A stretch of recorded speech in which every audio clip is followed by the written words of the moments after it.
ardayda iyo cid walba markaa ku xiran ba channelkeena waxaan idinku salaamayaa salaanteena qaaliga islaamka. Assalaamu calaykum waraxmatullaahi wabarakaatuh. Salaanka bacdi maanta waxaanu bilaabi doonaa insha Allah chapterkeeni saddexaad ee tissue-ga kaasoo ahaa course-kii noo socday ee Human Anatomy and Physiology. waxay idin soo jeedin doonaa anigoo ah Xudiif Caydiid ee la socod wanaagsan.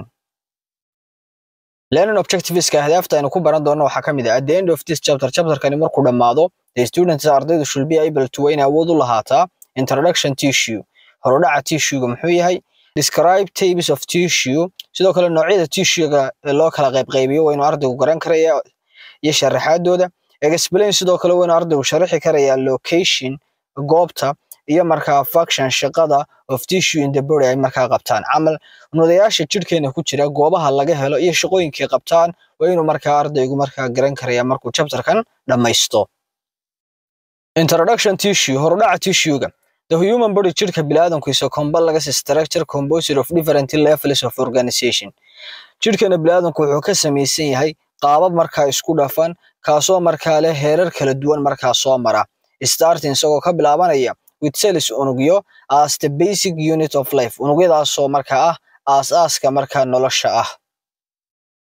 Cells group together to form tissue unugyadu markay koox isugu tagaan waxay markaa sameeyaan tissue nuda ayay sameeyaan nudahaasoo which perform gudanaya specific functions shaqooyin markaa khaas ah and tissue nudayaashaasina combine waxay sameeyaan to form membrane xubab ayaa ku dahaadhan which play kuwaasoo ka ciyaara protective ilaalinta iyo functional role doorka markaa inay shaqo ahaana u qaabilsan ilaaliyaana kuwaasaa markaa ka qayb qaata.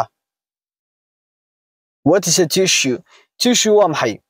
A tissue nuduhu is a group waa koox of similar cells koox markaa unugyayo isu eg weeye that waa kuwaasoo tugada si wada jira u wada shaqaynaya to perform say u gutaan a specific function shaqo markaa khaas ah say u gutaan. The study barashada la baranayo of tissue nudaha la baranayana is a called waxaa lagu magacaabaa histology baa la yidhaahdaa. And there are waxaa sidoo kale jira four main types afar nooc oo muhiim ah of tissue oo nudaha loo qaybiyo in the human body marka jirka bini'aadamka la joogo.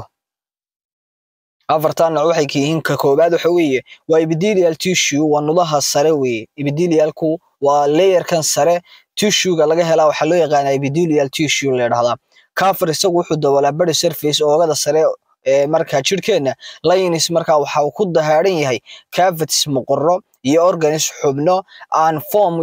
kuwaasoo markaa qudhoodu xitaa sameeyaan glandiska qanjidhadii oo wuxuu dahaadh u yahay jirkeena oo dhan. Functions shaqooyinkiisana waxaa ka mid ah epithelial tissue-ga protection ilaalin absorption nuugitaan inuu sameeyo secretion inuu markaa wax soo daayo sida dheecaamadii oo kale iyo markaa filtration inuu sameeyo shaqooyinkaas markaa isagaa markaa qabta. nudaha labaadna waxaa la dhahdaa waa connective tissue sida magaciisa ka muuqataba waa isku xidhe support uu taageeraa binding markaa wuxuu ku dhagan yahay and protect sidoo kale ilaaliya other tissue nudayaasha kale aan organs iyo xubnaha uu taageero ayuu siiyaa markaa jirkeena marka la eego sidoo kale wuxuu isku qabtaa ilaaliyaana other tissue-ga nudayaasha kale oo nudayaasha kale markaa kala duwan ayuu markaa isku xidhaa iyo xubnaha. Example ahaan waxaa tusaale kugu filan bone lafihii oo kale blood dhiigii adipose tissue oo markaa fat tissue-gii ah iyo markaa cartilage-ka oo carjowdi ah.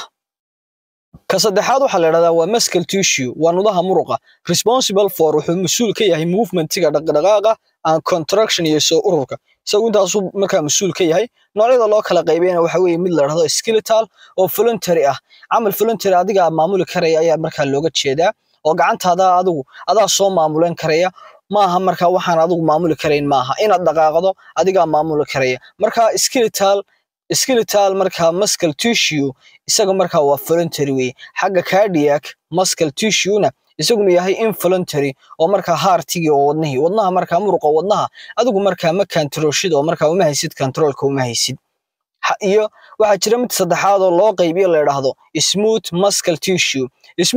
tissue-guna isaguna waxa weeye waa involuntary adigu markaa ma maamushid sidoo kale waxaa laga helaa walls of organs gidaarada markaa xubnaha ee gudaha ku jira gidaaradooda ayaa markaa laga helaa. afraad waxaa la yidhahdaa waa nervous tissue sida magaciisa ka muuqataba waa nudaha inta badan la xidha neerfayaasha la xidha transmitterskan wuxuu gudbiyaa electrical signalska fariimaha ayuu gudbiyaa to coordinate fariimaha soo la xiriira body function shaqooyinka marka jirkeenu qabto oo fariin kasta oo jirkaaga marka uu dareemo ama marka jirkaaga ku soo dhacda markiiba nudayaasha marka qaada ee loo sii dhex mariyo waa nervous tissue-ga weeye component uu ka kooban yahay waxa weeye waa neurons oo ah marka nerve cells ah unugyadii marka neerfaha aan neuralgia iyo marka kuwaas neuralgia wuxuu waa supporting cellska waa unugya marka neerfaha kamid iyagu u qaabilsan taageero marka u qaabilsan afarta nooc tissue-ga loo qaybiyo guud ahaan iyo sawir ahaan waa kuwan epithelial tissue nervous tissue muscle tissue iyo connective tissue afartaasi waxa weeye waa afarta marka loo qaybiyo tissue-ga inahaasaynu iskaga joojin doonaa insha Allah waxaynu mid walba gaarkiisa ayaynu insha Allah u gali doonaa inagoo markaa mid walba sii eegi doona oo sharaxaad fiican insha Allah description fiican ka bixin doona aad baad u mahadsantihiin dhammaantiinba waxaan idinkaga tegayaa salaanteena qaaliga islaamka assalaamu calaykum wa rahmatullaahi wa barakaatuh